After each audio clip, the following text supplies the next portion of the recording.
होना ही था कि अब जो कैंपेन प्रिंसेस हिंद अल कासमी ने अरब अमारात से स्टार्ट की,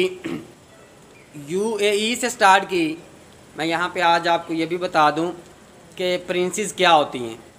इनका अपना एक मुकाम क्या होता है, अपनी कंट्रीज़ के अंदर इनकी एक वक़्त जो है वो क्या होती है। ये अपने आप में एक बहुत बड़ी सल्तनत होते हैं, ये बहुत दौलत के मालिक होते हैं, ये ख़ुद में ही एक कानून होते हैं, ख़ुद में ही ये लॉ होते हैं, ख़ुद में ही ये अदालत होते हैं, ख़ुद में ही ये सारा कुछ होते हैं। तो इनको बहुत बड़ा एक जो है वो जाता है, क्रेडिट जाता है, जो अब इन्होंने कैंपेन स्टार्ट की मुसलमानों के हक़ में और मुसलमानों के लिए। तो इसने जो कैंपेन आगाज़ की तो इसने थी हिंदुस्तान ने जब कोरोना वायरस के हवाले से मुसलमानों पर एलिगेशंस लगाए और मुसलमानों को दहशतगर्द कहा, मुसलमानों पर जुल्म बर्बरियत हिंदुस्तान में स्टार्ट की और दीगर कंट्रीज़ में इनके लोगों ने जब सोशल मीडिया पे और दीगर ज़राए से एक मुसलमानों पे जो है ये एलिगेशंस लगाए कि कोरोना वायरस का सबब मुसलमान हैं, तो उससे उसको इस कैंपेन में कूदना पड़ा, या जिस तरह भी अल्लाह ताला ने उसको इस का हिस्सा बना दिया। और उसके बाद उसने ज़ाहिर है फिर जब देखा कि ये तो जुल्म बर्बरियत जो है जस्ट अब भी नहीं, ये तो बड़ी देर से कर रहे हैं और मुसलमानों पे जगह जगह पे कर रहे हैं, और जब उसने देखा कि ये मुसलमानों को कश्मीर में भी जुल्म बर्बरियत और बहुत ही ख़तरनाक सूरत हाल में रखा हुआ है, और बिलखसूस जो लॉकडाउन इसने किया हुआ है 370 से का लगा के, तो उसने सबसे पहले क्या किया, कश्मीरी लोगों को, कश्मीर की अवाम को, कश्मीर की बेटियों को, कश्मीर की बहनों को, कश्मीर के बच्चों और बूढ़ों और नौजवानों को खराज तहसीन पेश किया, सलाम पेश किया, उनकी जिद्दोजहद को सराहा। दुनिया के अंदर उनकी हिम्मत को बढ़ाने के लिए, उनका जो लेवल है उसको ज़्यादा करने के लिए जिद्दोजहद का, उनकी इज़्ज़त व एहतराम को जो है वो दिखाया गया कि कश्मीरी अमन चाहते हैं और कश्मीरी जो हैं वो दुनिया की एक ज़बरदस्त कौम है। उन्होंने यहाँ बस नहीं की, प्रिंसेस ने कहा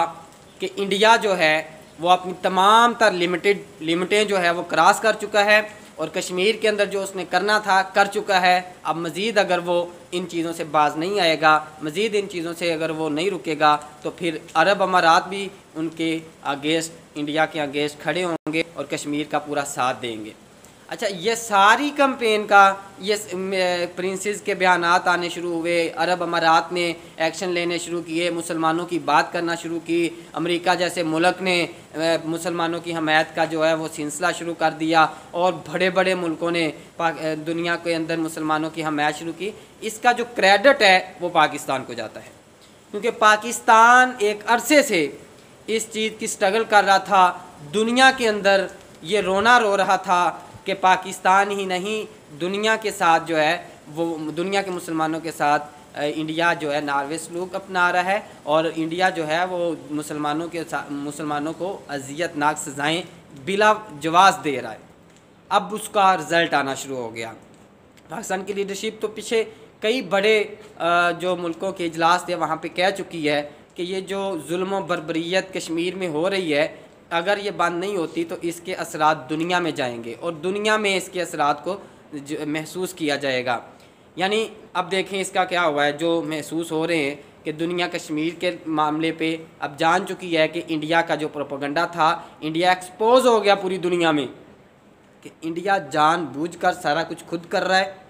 जो आए दिन ये वावेला करता है दुनिया के अंदर कि वहाँ टेररिस्ट हैं, वहाँ फ़लाँ तंजीम है, फ़लाँ तंजीम है, फ़लाँ तंजीम है, ऐसा कुछ नहीं है। ये सब फेक न्यूज़ है, इसके अपनी बनाए हुए एक प्रोपेगेंडे हैं, इसके अलावा कुछ नहीं है। ये अब दुनिया को पता चल गया। खुद ही ऑपरेशन ऑपरेट करता है, खुद ही वहाँ पे अपने लोगों को मरवाता है, खुद ही एक दो और लोग मारता है जिनको बाद में दहशतगर्द डिक्लेयर कर देता है, और एलिगेशन जो है वो पाकिस्तान पे लगा देता है ताकि दुनिया के अंदर पाकिस्तान को जो है टेररिस्ट स्टेट करार देने के हवाले से स्ट्रगल कर सके। तो अल्लाह ताला बड़ा बेनियाज है और हमेशा सच का जो है वो बोलबाला होता है, हक़ सामने आके रहता है। तो इस पे भी ऐसा ही हुआ कि पाकिस्तान ने हमेशा से अमन की जो है अमन का दर्स दिया, अमन का पैगाम दिया, और पाकिस्तान हमेशा से कोशिश करता रहा कि